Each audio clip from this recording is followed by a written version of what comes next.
যৌতুক দিতে রাজি না হয় নওগাঁর এক গৃহবধূকে কেরোসিন দিয়ে আগুনে পুড়িয়ে হত্যার ঘটনায় ঘাতক স্বামীকে গ্রেপ্তার করা হয়েছে।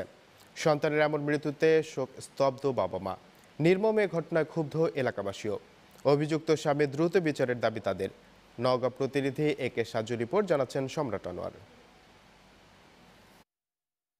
বগুড়ার আদমদীঘির মেয়ে নাসিমা বেগম ১২ বছর আগে বিয়ে হয় পাশের গ্রামের রুবেল হোসেনের সাথে। কিন্তু বিয়ের কয়েকদিন পর থেকেই যৌতুকের দাবিতে নাসিমার ওপর নির্যাতন শুরু করে রুবেল ও তার পরিবারের লোকজন।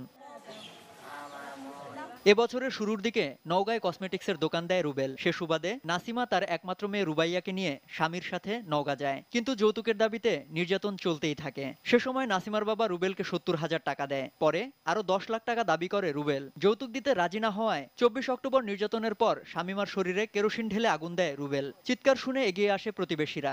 গুরুতর দগ্ধ অবস্থায় নাসিমাকে উদ্ধার করে হাসপাতালে ভর্তি করা হয়। একটা কথাই বলিছে যে আমি মরে গেলাম, আমার জ্বলে গেল রে, গাও জ্বলে গেল।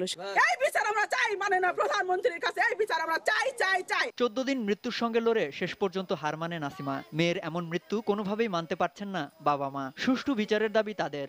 বাচ্চার যেরকম পুরা মারিছে, এই জন্য সবাই দেখতেছে না আমার বাচ্চার ন্যায্য বিচার করে দিবেন। বাংলাদেশে এরকম ঘটনা আগুন দিয়ে পোড়ানো আর পৃথিবীতে যেন একটাও না হয়।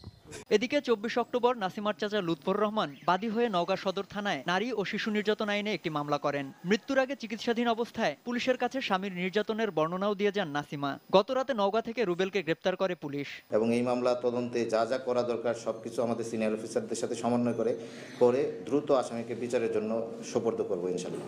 দ্রুত রুবেলকে বিচারের মুখোমুখি করে দৃষ্টান্তমূলক শাস্তির দাবি নাসিমার বাবা মা, স্বজন ও পাড়া প্রতিবেশীর। সম্রাট আনোয়ার, নিউজ ৯, ঢাকা।